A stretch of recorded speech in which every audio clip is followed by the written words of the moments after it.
Hiya, my name's Gemma Howell, and for the second round submission, I'm going to be reading from Rock Life 17 poems from the Welsh Valleys, Abide the Boss's Law.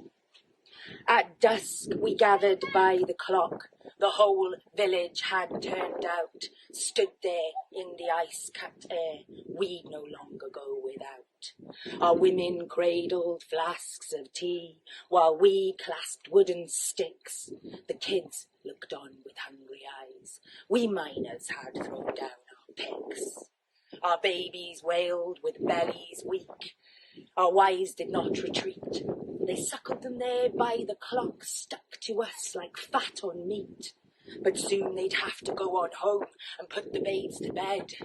And hear the cries come from the streets and pray their men were dead.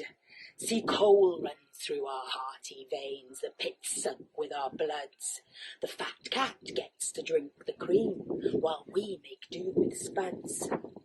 We stood with weapons in the air, the battle was now near. The beetles scuttled over hills, but we had no fear. Though starving half to death out there, our wills were as strong as iron. We wouldn't take this lying down, each man with a heart of a lion. The beetles came out of the dark with truncheons overhead to bash upon the skulls of men and leave us all for dead. Upwards they rose and down they fell as neighbours came to fight. We all joined in the battle there, as workers we'd unite. But the next day brought a compromise, as we were beckoned back. Pride was more important for some, while the starving began to crack. Our wives in turmoil needed food, yet some men had not budged. We left our wives with pantries bare, to the general store we trudged. But the general store had empty shelves, and credit was sky high. So up to the colliery pit we strode, to our pride we said goodbye. And now we work for less than half of what we got before. We had no choice. We must survive and abide the boss's law.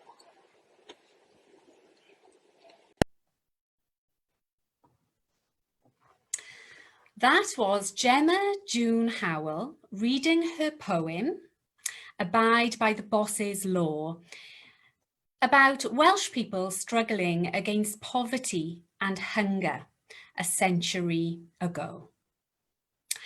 Well, a happy International Women's Day 2021 to you all, and welcome to this evening's event in which we explore why food poverty is a feminist issue.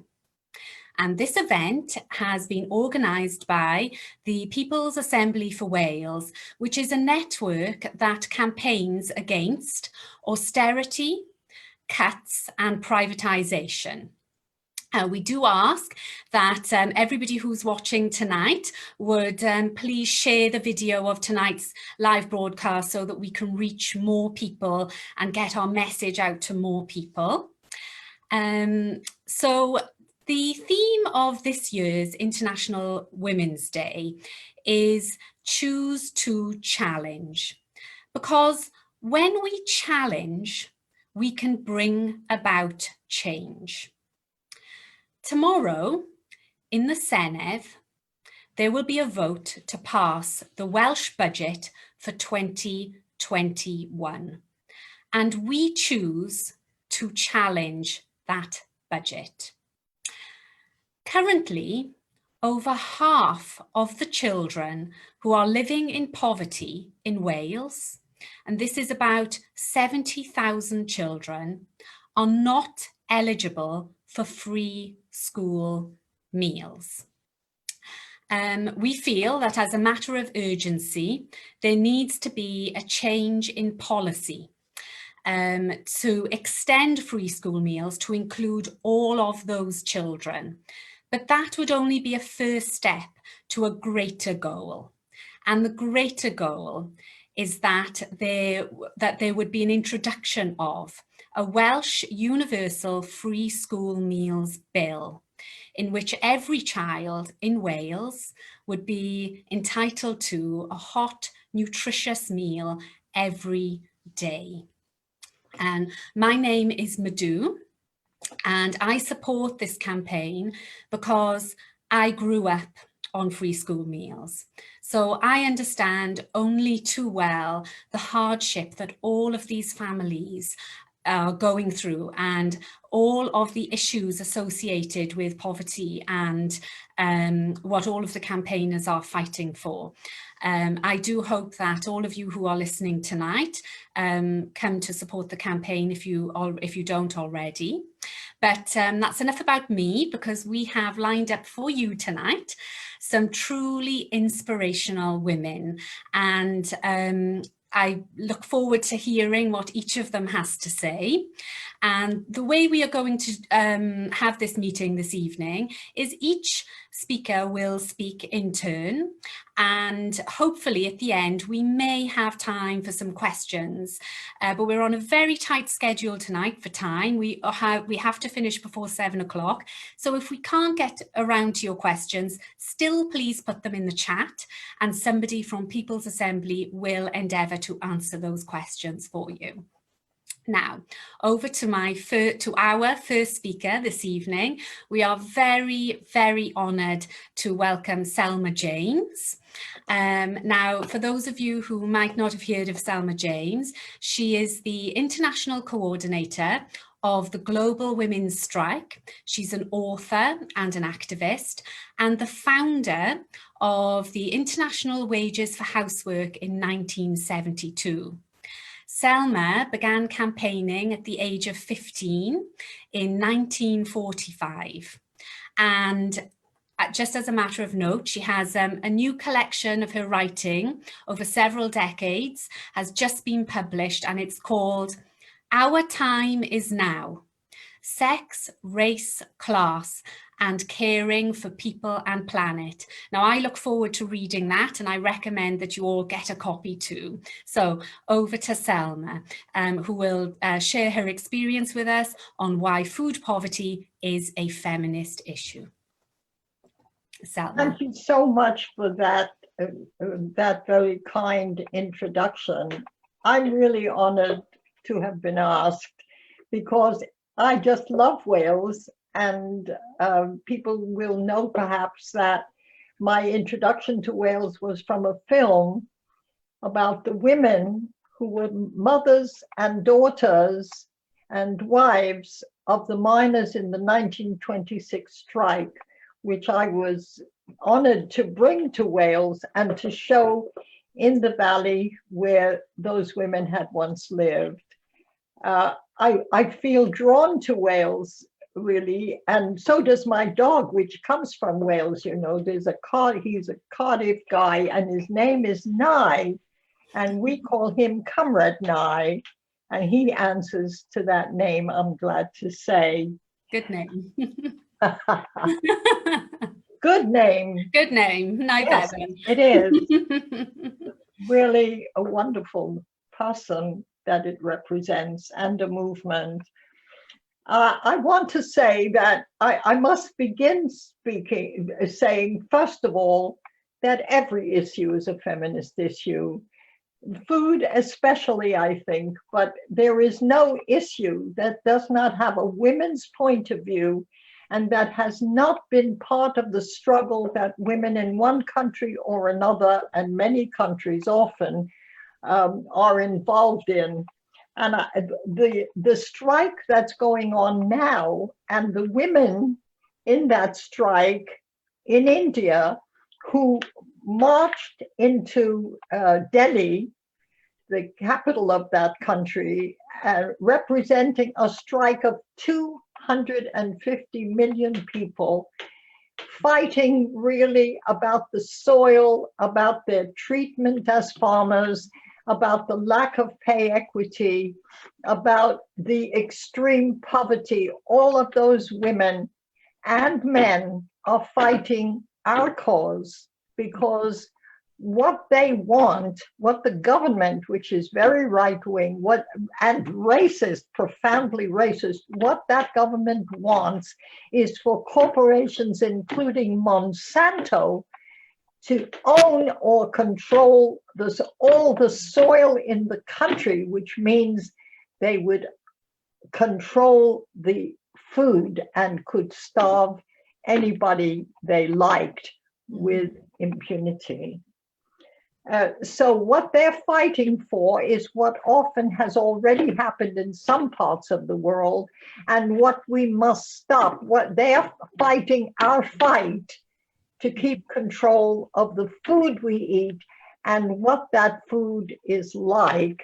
And those women are fantastic. Their story is still to be told, but we're getting pieces of it and trying to disseminate information about it all the time. And it's very clear that that strike with men, with women, with all of the different religions together are struggling to have is what we all want, which is control of the food we eat and the end of the poisoning of the soil, which gives us poisoned food throughout the world, which we absolutely reject and must fight against. Now, the reason that it's a problem is that this capitalist society that we're part of, that another Nye fought tooth and nail, is really about production, not about reproduction. They can leave it to us to make babies and take care of them and try to find food for them, but what they want is profit at the end of the process. And they don't care anything about women. They don't care if our babies live or die, except they're short of labor. They are brutal beyond belief. And those of us who are not part of the ruling elite cannot imagine the brutality which frames their minds, the greed, suicidal greed, which frames their mind. I want to give one example of that where we were struck by the fact that there are millions of children in the UK, and I'm sure there are many of those in Wales, who are not eating regularly, whose mothers have to go to food banks to get food, or who have to go without food themselves in order to see that their children eat. And the footballer Marcus Rashford told the government, you really should, such a polite man, boy, he was more polite than I would be, you should really feed these children. It would be good if, and the government said, no, we can't afford it. We can't afford it. Yes, yeah. And he said, all right, well, I'll do it. In which case they were so embarrassed that they said, well, all right, we'll feed them. But what we said was that the fact that children did not have food was a political decision of the government. That wasn't an accident. They decided that these voters did not include the children, and they could say there's a crisis, we don't have enough money to give school dinners, as was begun to be discussed by our chair today. And we said that, and we quoted Leanne Woods talking about how carers should be paid and properly, and they only allowed some of that to happen, but not all that she was proposing. We can count on Leanne to be with the grassroots. Yeah. That's an unusual thing for politicians. I have to tell you, in a long life, I'm always astonished when a politician is honest and feels what we feel, those of us who are strugglers. And Leanne is unique among politicians right now, I think. So once the point of the society is production with a profit at the end, then our reproduction is not of interest. is not a concern, and the powers that be don't pay attention to what we eat, or rather they pay attention to what they will gain in profit from what we buy to eat. And therefore they don't care either about the natural world. They poison the soil, and the food grown on that soil then poisons us.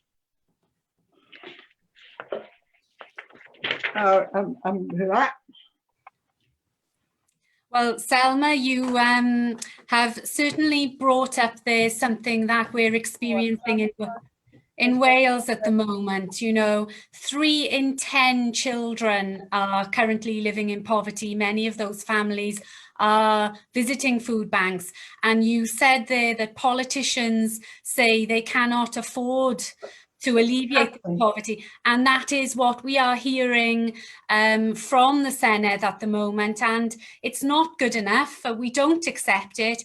And we do choose to challenge it. So thank you for supporting that, Selma. You also mention very strongly here how this is a universal issue, and the problems that we are facing here in Wales are problems that all women and all children are facing across the world, maybe in different contexts, in different ways, but the issue is still the same. And growingly, it's actually also an environmental issue.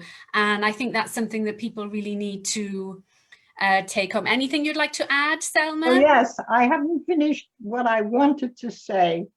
I think they lie about the food that they offer us, and they tell us it's the fats that will kill us, but it's the sugar that kills us. It's the sugars that keep the dentist busy. Yeah. It's the sugar that results in cancer and many other diseases. So it's first of all that they paid a man who was a scientist in I think it was Harvard, but I'm not sure. It may have been another great university where they do some lying for money, and they paid him to say that what we had to do was worry about fat, when it was sugar that we had to worry about. And it was sugar that they add to all kinds of foods to make attractive what should be thrown away rather than eaten. So once they lie about the food, then they price the food in ways that make it profitable and make it really difficult, if you have an average or lower than average money to live on, that you will be able to buy the food that is nutritious. That's expensive. Yes. And it's more expensive if you don't want it poisoned, if you want to have organic food. Those of us who have other races than white or don't have the right passport suffer most, have least, and always and often are obese because that's the food that's cheaper to buy, and we are stuck by that. And the figure that I now have is that what is the figure? It's 6 out of 10, isn't it? I just have it put on I have trouble with my, here it is. Death from COVID 6 times higher. Yes. Overweight. 6 times higher. The death from COVID is 6 times higher if you are obese. And the most obese are people of color because they have less money. And this is what, again, is food policy. It's not accident. It's not choice. It's what we are left with after we've paid the rent. That's what it is. I want to make it absolutely clear that that the overweight is not a choice, but a necessity for people who don't have much money. Now, I don't want to take too much time, so I want to make just one or two other points. When the women's liberation movement began, there was an advertisement of Kentucky Fried Chicken which said, women's liberation. Yeah.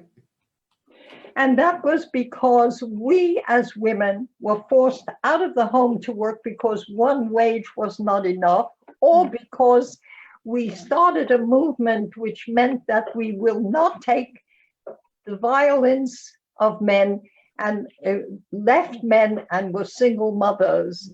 And in that situation, we had even less time, and therefore we were able to manage two jobs, the job at home as well as the job at work that we got a pittance for doing, only if we depended on fast food. But I want to speak, secondly, about the worst of it, and that is the first junk food, which is formula, because we are trained out of using what is natural for babies and what is natural for mothers, which is breastfeeding. We have been convinced to buy something that we can't afford and that we shouldn't allow our children to eat, and they tell us that's best for the child. Now, the question is, what are we going to do about this? Yeah. We know about it and we want to spread it around, but what we need is money so we can afford to refuse the poison that we are offered. And what we in the Wages for Housework campaign and the Global Women's Strike, which we coordinate, have said is that we need a care income. Yeah. And a care income is an income for those of us who take care of people. The absolute necessity, the difference between life and death, the difference between a child who is loved and a child who is deserted for 10 hours a day, almost from birth, because his or her mother has to go to a job outside the home. We need that. But what about the people who want to grow the food that is real food, that is nourishing, that sustains life, that serves us, and that is the people who worry about the soil. So we want a care income for those who care for the people, and we want a care income for those who care for the soil, who care for the natural world. And in fact, the more we look at it, in the global south, most women are also growing the food that they eat. They don't go to the supermarket and buy it, they grow it. And we need to support them, women and men, to make the food that we want to eat for them as well as for us. And we need that. We need that in our everyday life, because the whole process of survival makes us part of the natural world. So we want a care income, and we have launched an international campaign for it. I have to thank you very much there, Selma. You brought up so many issues packed into your talk, so thank you so much. And what strikes me from the end part there is that it's not just about providing food, it's the quality of the food that we provide, which is absolutely essential, you know. So thank you very much. Hopefully we'll get to ask you some more questions throughout the talk.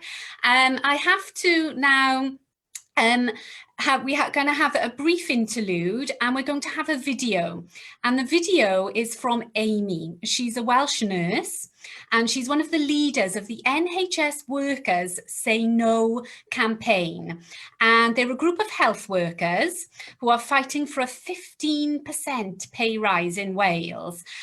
So we do hope that you enjoy the video, and that it's going to play now. Thank you.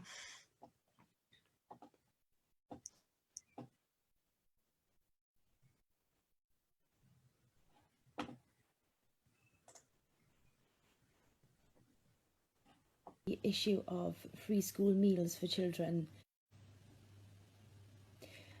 Hi, my name's Amy. I'd like to speak to you about the issue of free school meals for children in Wales and indeed across the UK. I come from a position of being a mum of 2 young children. I'm married with a 2-year-old and a 6-year-old, and I'm an NHS nurse as well. It's something that's very close to my heart, the topic of the school meals issue, because I really don't believe in this day and age that any child should be without good, wholesome food. Surely it's a basic right that they have that available to them. And in this day and age in the UK, I really struggle knowing that that's not available to all children. We know that good quality nutrition is fundamental to not only physical development, but mental development as well of young children. So having access to a good hot school meal might be the only good food a child gets in a day. So I think really it's paramount that all children have that access. Having just come out of quite a long homeschooling stint, I'm well aware of how much my little 6-year-old will ask for food and snacks throughout the day. And it's a struggle for some people to keep up with that need. And to have to tell your child that you don't have that available must be very, very difficult. As a nurse, I've got many colleagues across the UK, nursing colleagues, that have had to use food banks to be able to provide for their families. And that shouldn't be the case either. There are so many people that live sort of hand to mouth throughout the UK, and this is something that we've really got to pull together to decrease, really, because we shouldn't have young children living in these situations where good high quality food and school meals are difficult to come by. I pay, I think it's £40 a month for my little boy to have school meals, and when my daughter starts school, obviously that will double. And for some families that is just unobtainable. The other option is to take a packed lunch, but again, that's not cheap either. So I'm really behind fighting to have free school meals available to all children. With all of the things that the government spend money on needlessly, I think that this is something that they would do well to put the money toward. No child should be hungry, and no child should feel that they're not important enough or worth enough to have a free meal. And not just to have a free meal, but to have the same entitlement as everyone else. No child should be made to feel different in that environment, because there is so much they have to navigate. This shouldn't be an extra thing on top. Thank you very much for taking the time to listen, and thank you for asking me to be involved, and I really hope that the outcome is a very positive one. Oh, thank you very much for your video, Amy, and thank you for supporting the campaign. It means a lot, and we also mutually support you in your campaign also. Now, our next speaker is Dr. Renata Medeiros-Mirra. I hope I've pronounced that correctly, Renata. Yeah.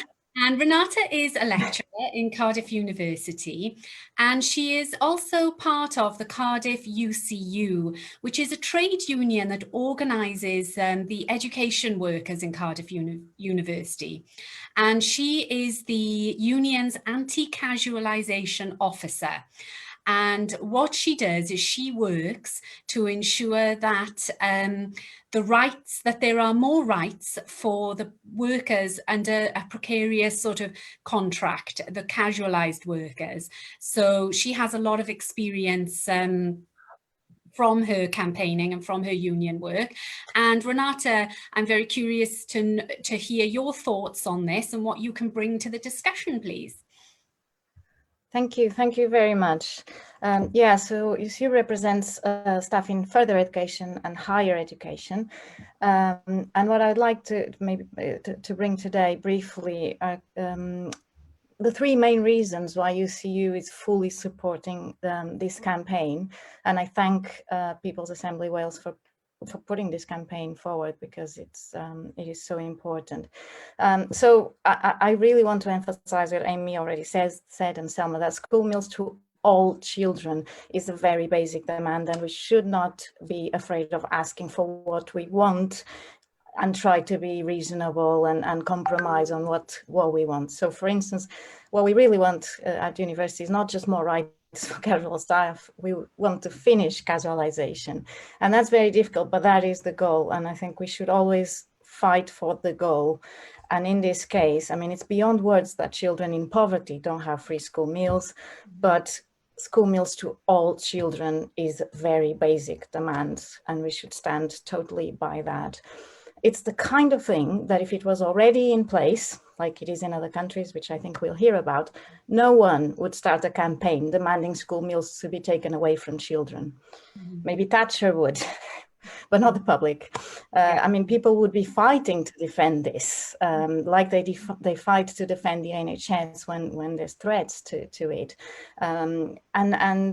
And actually, on that note, it's important to compare, for example, the fact that no one complains that people that stay in hospital, patients in hospital, are given meals. It's part of, you know, and they're given meals without tax money. No one complains about that. No one says that there's no money. And this is not granted. In some countries, that is not the case. They have to pay for the meals while they stay in hospital. So everyone accepts that because it makes sense, because feeding someone is part of the duty of care. And the same logic applies to schools. It's the duty of care to our children that they are fed. And I don't understand how people might not back this idea on that basis. So that's the first reason that we're backing this campaign fully. The second is, you know, because we represent higher education, we're education sector, the children of today will be the university students and the workers and so on of tomorrow. And, you know, not just the workers, not to focus on a neoliberal position here, they will be the citizens of tomorrow. That's the most important thing. And people can't learn on empty stomachs. Healthy diets are key to attainment in school, are key to happiness. So if we're serious about things like widening university access, widening education, this is precisely the kind of measure we need to guarantee that each student is nourished and that people don't carry the stigma of poverty with them, like Amy said as well. So school meals for everyone is the only thing to do to help towards that. So people feel part of the education system and they can thrive on that. Yeah. And the third reason, reason is people might not believe this or might not be very much aware of this, but our staff, the staff we represent in Cardiff University, for example, many of them are on contracts which are very precarious, including people on long-term contracts. So they might be on contracts that seem secure, but actually they don't guarantee steady monthly income. They might not be 0 hours, but they're very close to 0 hours, for example.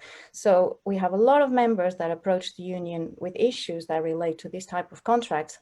Most of them are women. And we know they struggle to pay their bills each month, even though they are university lecturers. And this is seen and is perceived as a privileged sector, and it has been. So I can't even imagine what's happening across the board. So people in employment needing to go to food banks because they can't feed their children.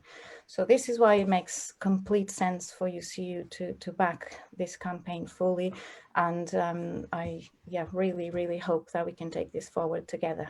Well, thank you, Renata. I think all different groups coming together make the campaign stronger.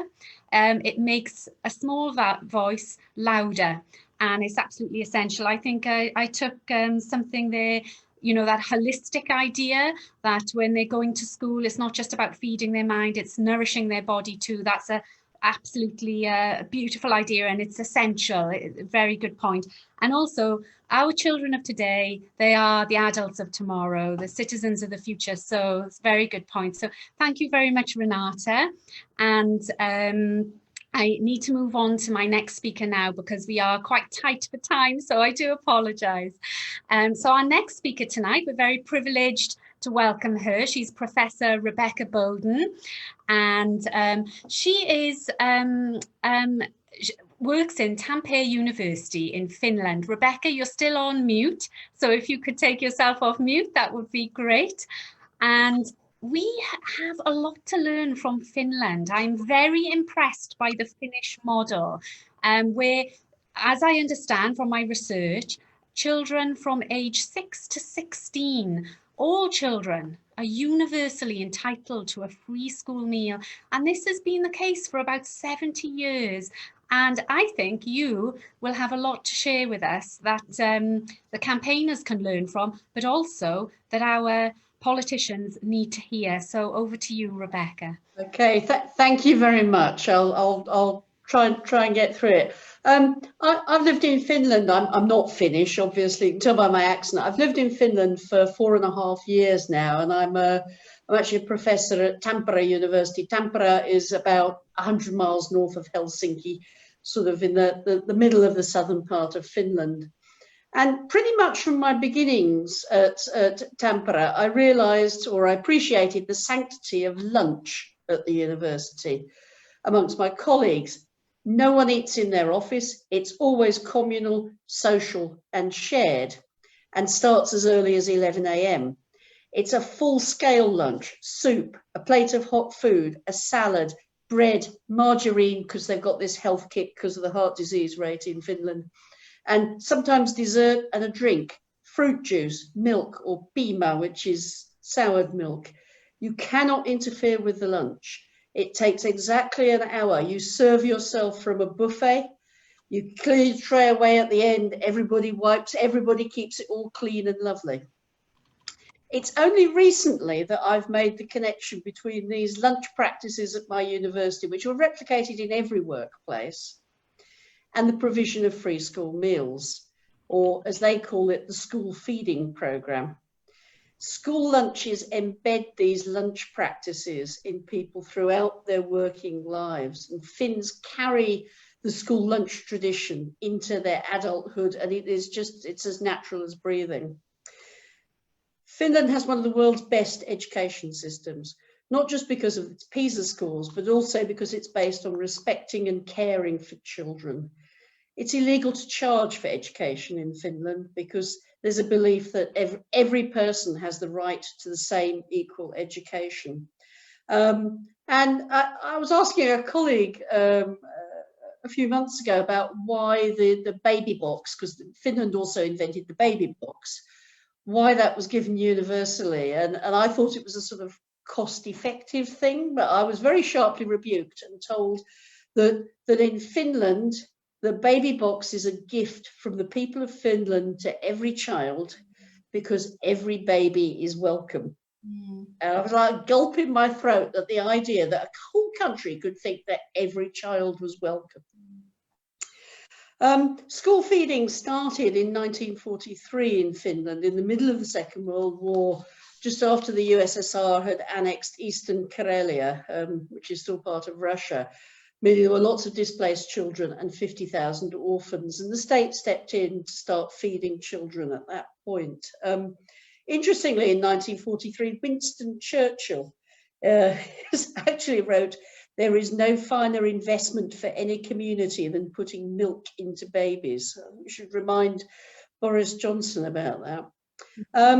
After 1943, there was a 5-year transition plan such that by 1948, it was law that all children in primary schools had to have a free hot lunch supervised by adults every day. In 1983, this was extended to secondary schools. And now university undergraduates and master's students get around a €2 a meal subsidy for every meal they eat at the university. So Finland was the first country in the world to introduce universal free school meals. And even in the school holidays, the local councils put on sort of, play events and summer camp things in the parks.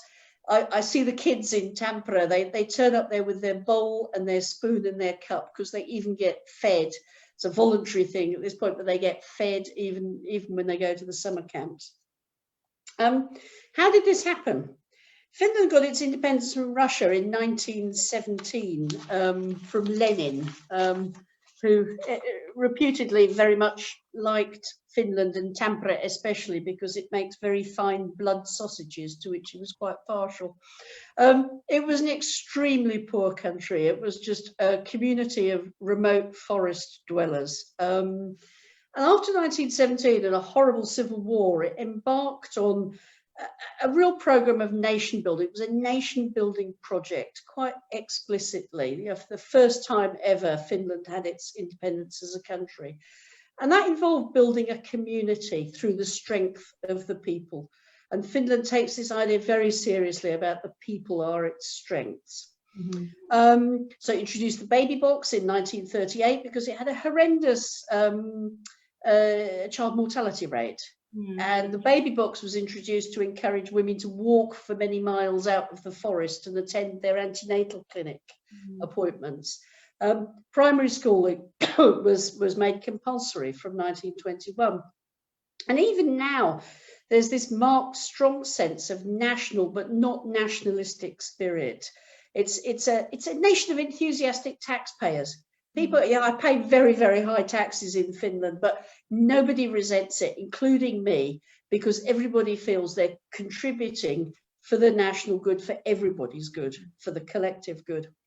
They're very pragmatic. Every child is welcome because every child can contribute towards a stronger economy, a stronger society, and a stronger Finland. And it's deeply egalitarian country. Yeah. So how does the program work? School feeding program is not just about giving food. And you can imagine they've been asking me all sorts of questions about those disgusting pictures of, you know, the food parcels kids were being given in England during the lockdown. Instead, school lunches are seen as a social investment in children so that they become better citizens. It's an investment in learning. School feeding is a formal part of the national curriculum and the welfare services. Municipalities must by law provide meals, but these are subsidised by the state. The average cost per child in 2017, it's the most recent figure I could find, is €2.80 a head, about £2.50 a day.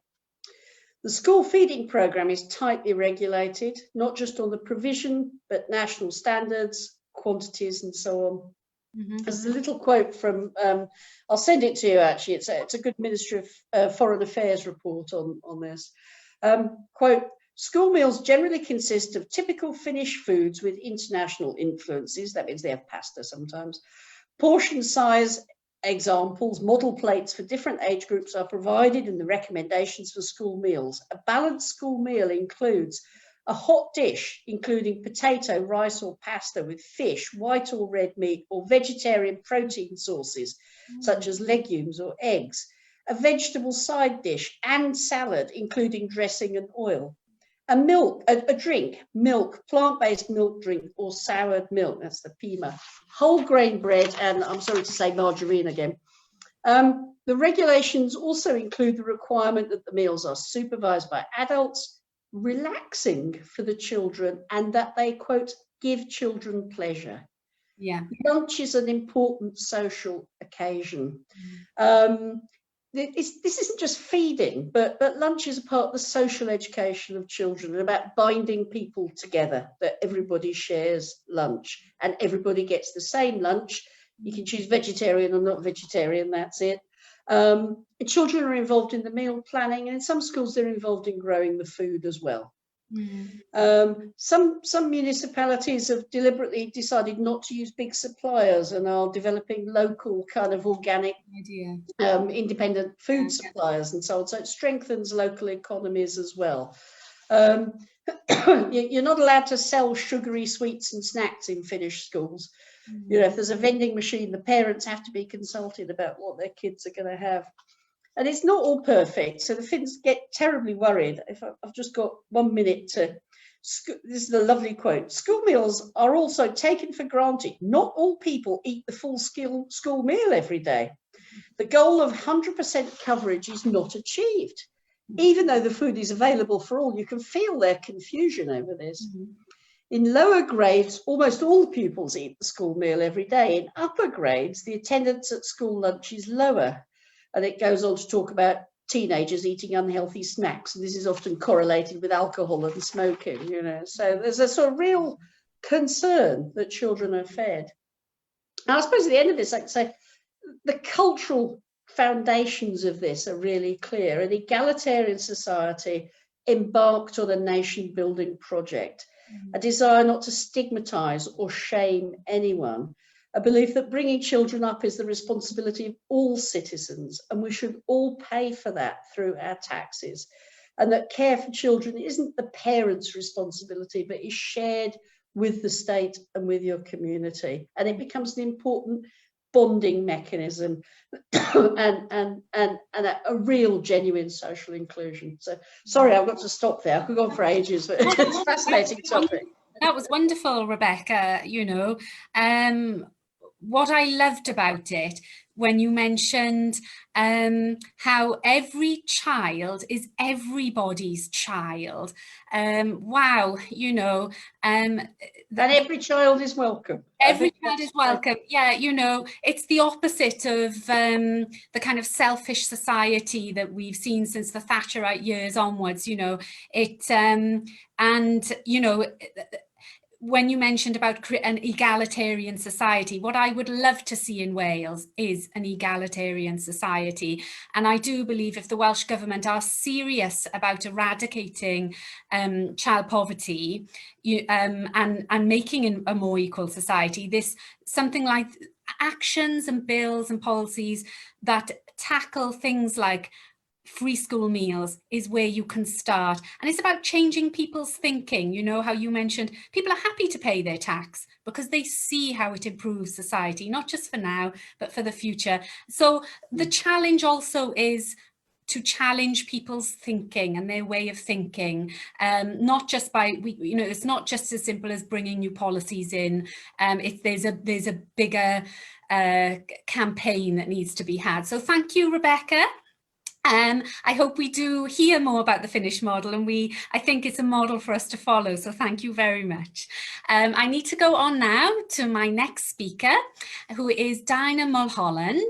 She was the Labour parliamentary candidate for Ceredigion in the general elections of 2017 and 2019. So we are very, very pleased to have you with us, Dinah. And I understand that Ceredigion and the Ceredigion CLP very much support this call for free school meals, and I welcome Labour's support and campaigning on this issue, and I would just love for you to tell us more about that, please. Okay, yes. We very recently passed a motion in support of free school meals in Wales, and beg your pardon. And I'd like to say a little bit about that and the reason we did that. But I'd also then like to just dig a little bit deeper back in our history as well. And there are precedents for not just free school meals, but universal free school meals across the board in the UK. I think the CLP believed very, very strongly that free school meals were the obvious route out of and to mitigate the poverty of rural kids in Ceredigion. We have a kind of invisible level of poverty here. It has been invisible up till very, very recently, but in fact I think the pandemic has made it much more evident. It's uncovered it, and the food bank in Lampeter and the food project in Lampeter that I'm involved with have seen a huge increase in the number of children from families that need to have access to free food.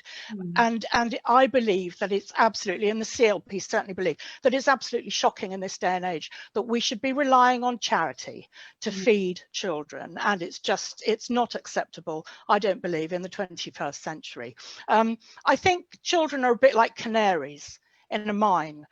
Literally you see that in cities where they're actually dying from sort of urban pollution and traffic, but you also see it across rural and urban Wales in terms of them being at the bluntest possible end of food poverty and going hungry on a daily basis, and as are women majoritively who will go without meals. If other speakers have said this as well, in order to make sure that I think following on from Rishi Sunak's budget, he's not your friend.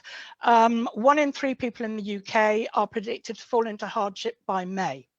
But actually here in Wales, we've already got 1 in 3 children who are living in poverty, and 14% of kids living in absolutely severe poverty.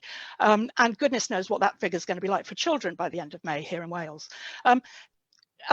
Child benefit originally was a universal benefit, and that was so that women and children could have a measure of mitigation from financial abuse, from poverty and from wage discrimination, and could therefore ensure that they had cash to spend directly on their kids. And there's also this argument, which is very, very strong, for free school meals needing to be universal in Wales, and it could go part way towards protecting all children from food neglect as well as food poverty, and it would also protect our children from the ideological vagaries of government budgets. I know that we have free school breakfasts here in Wales, and I know that Welsh Labour are very proud of those breakfasts. But in fact, the standards of those breakfasts vary considerably from school to school and from local authority to local authority. And all of us who have children who've used those services know that, and we're aware of that. And I believe that in fact they were introduced because they were the cheaper alternative. Bottom line, the price of toast and marge and jam is a heck of a lot cheaper than the cost of a decent lunch and pudding, hot nutritional food, and the preparation costs involved in that as well. I mean, and how many children access those free school breakfasts compared to all the children sitting down every day in Wales for a hot lunch at school? And I'm not saying that it should be one or the other. I actually believe that it should absolutely be both. And by the way, just in case anyone listening is in any doubt as to the politics and the ideologies here, Thatcher didn't only get rid of free school milk. She wasn't just the milk snatcher. She also got rid of nutritional standards for school meals. And I think that's something that's really, really important to know. These are political choices, and our children, our canaries, bear the brunt of them. But originally, all school meals in 1944 were free in the UK. They were an essential element of the new welfare state, and all of those universal rights have eventually been dropped. Food went first because it was too expensive, apparently, and obviously along the way we've seen all the other all of those other public services attacked as well. But the evidence, and I think this is really interesting, the evidence of that investment in children's food in their school lunches in the 1940s can actually be seen in that generation of children who are now in their 70s, who have the best health and age outcomes compared to any previous generation, better in fact than ours, and I'm in the next generation below. And it wasn't just the diet of the war years and rationing, it was undoubtedly also the universal provision of a decent meal free for every child at school for that generation.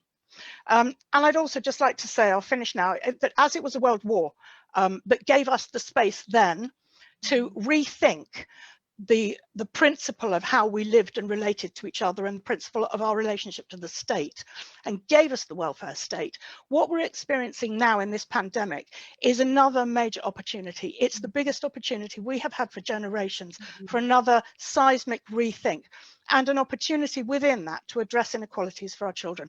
I think this is an extraordinary possibility and opportunity for the Welsh Government to leap at this, and I'm doing everything I can to ensure that that happens, but it's going to need support from absolutely everybody across the board to do that. We have to protect our canaries, our children. We have to give them the opportunities that they're going to have in order to face our climate challenge future.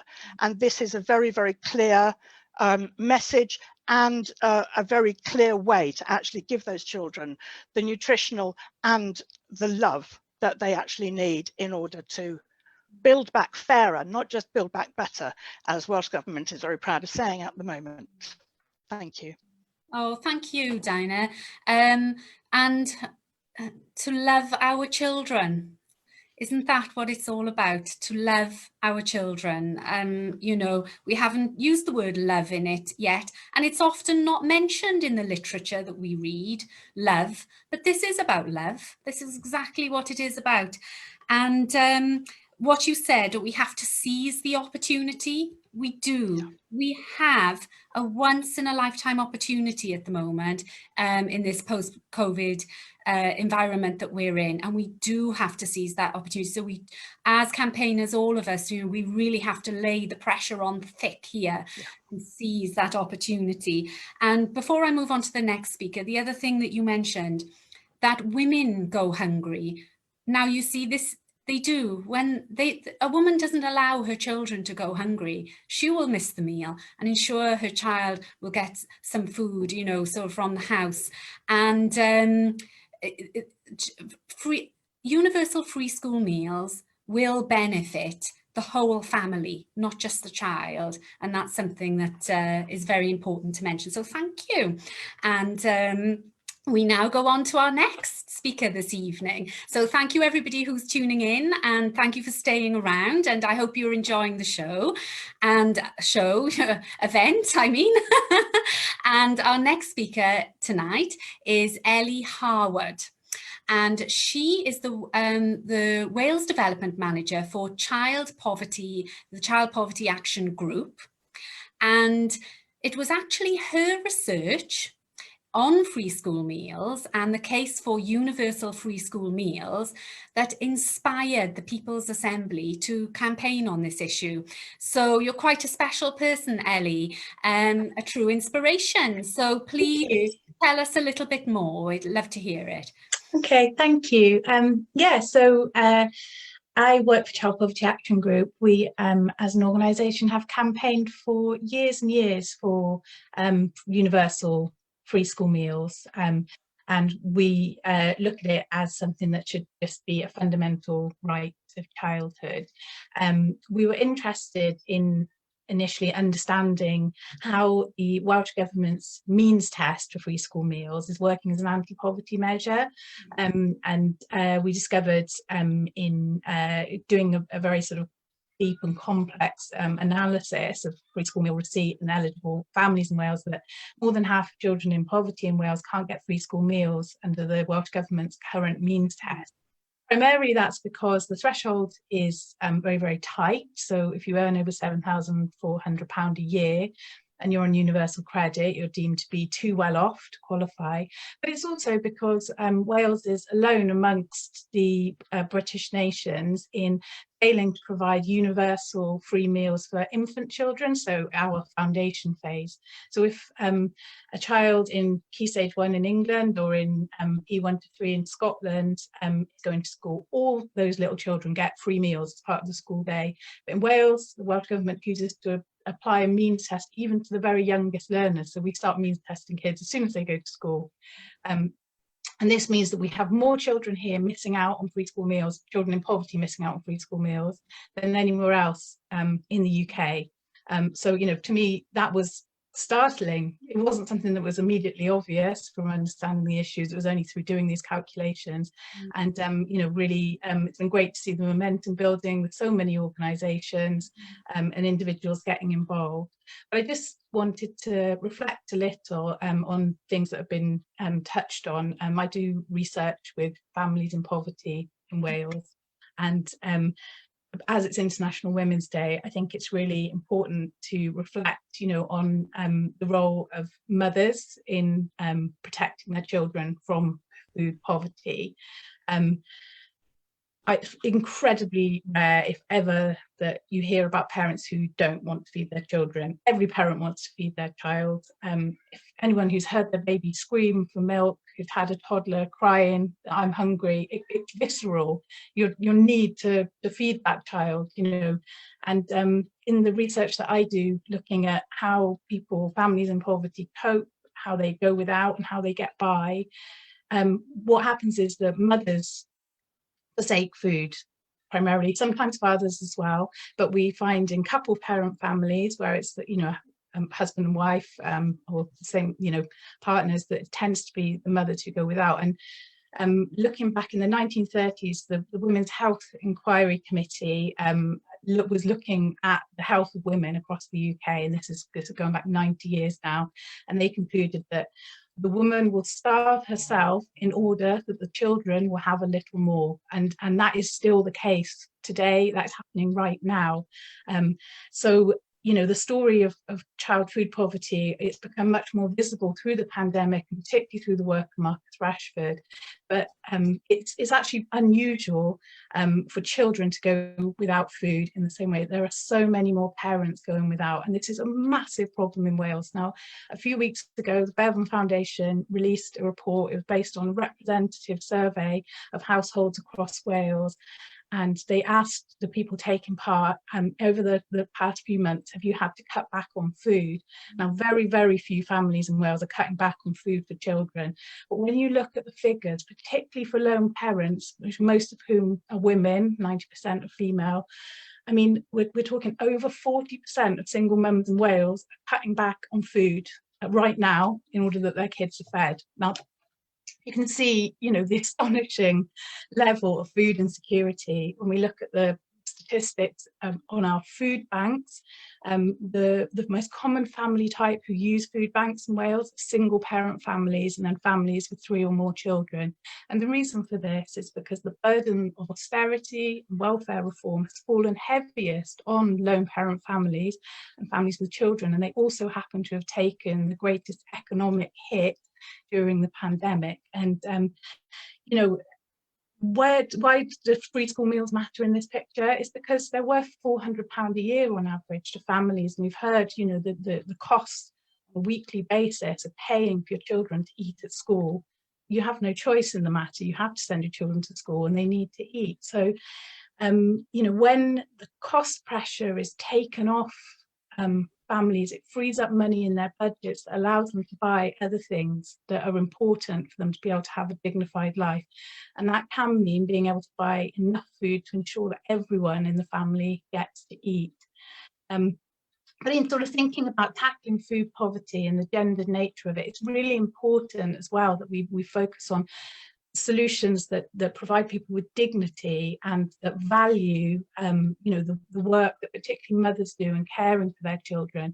Because really, when we're talking a lot about food insecurity and about hunger and about poverty, it is a woman's issue, and you know, there can be some very stigmatizing and judgmental solutions to hunger.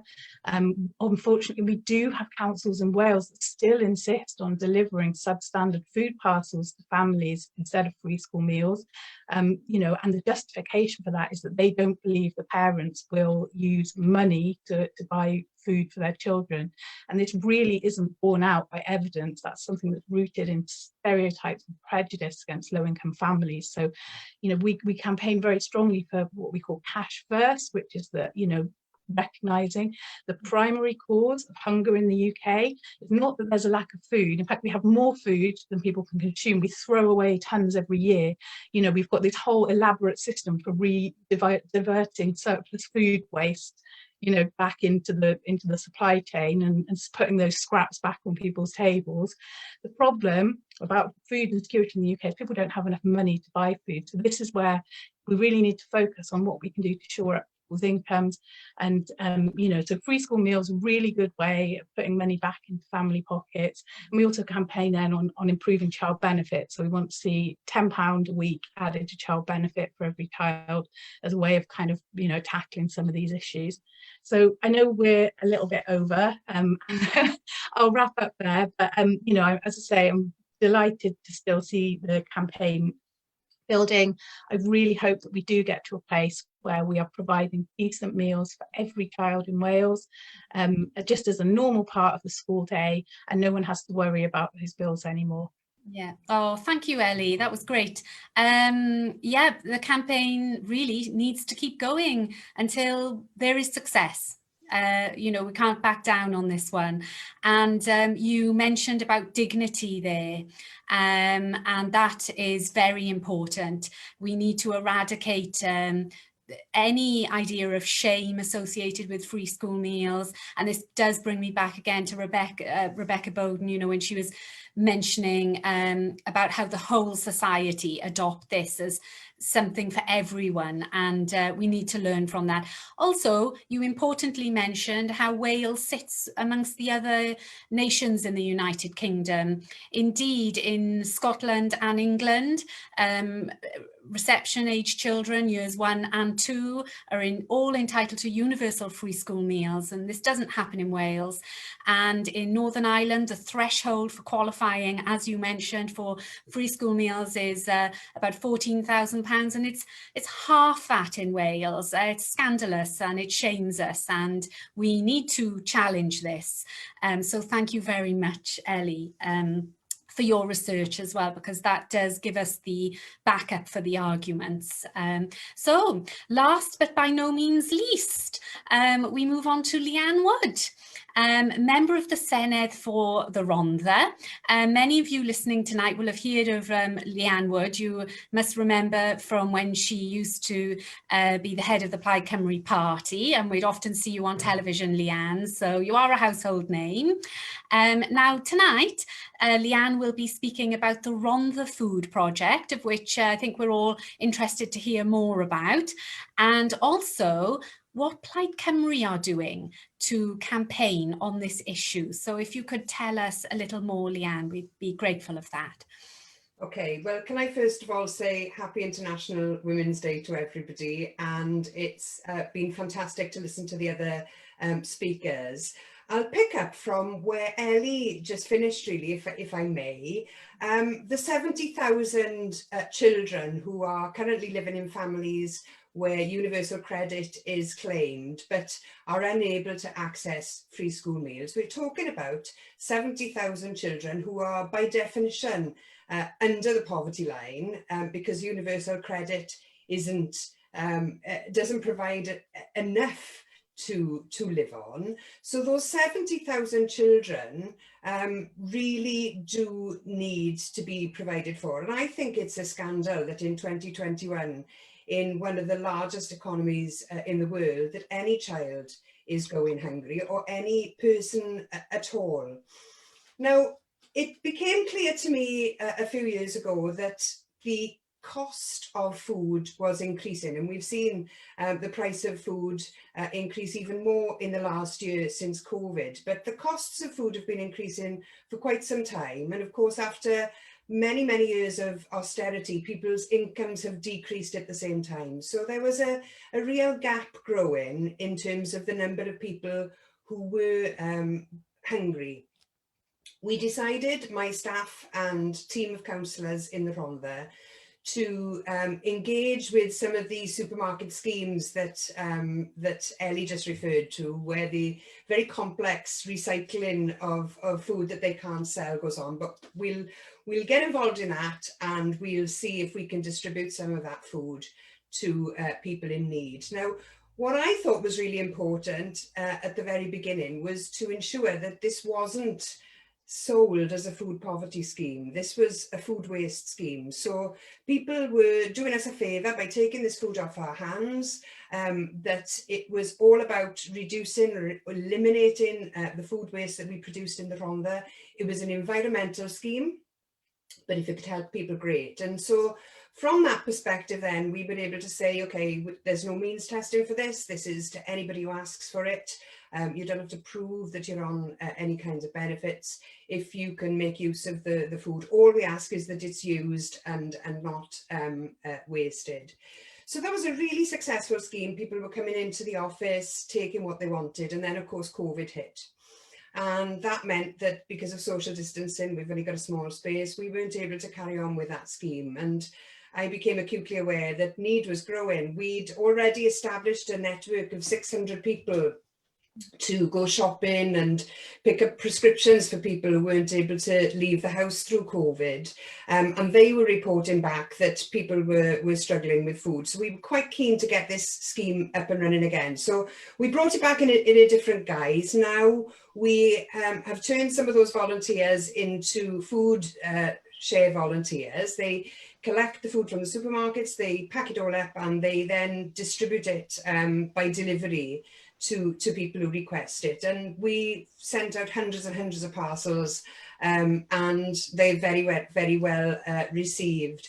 And I think it's actually a scandal that there's need for this kind of thing. It's a scandal that the supermarkets can produce this waste in the first place. That shouldn't be allowed. In other countries, there's legislation to prevent supermarket waste. They should sell it as at a lower cost within the supermarket, and then everybody would be able to afford to buy the food that they need.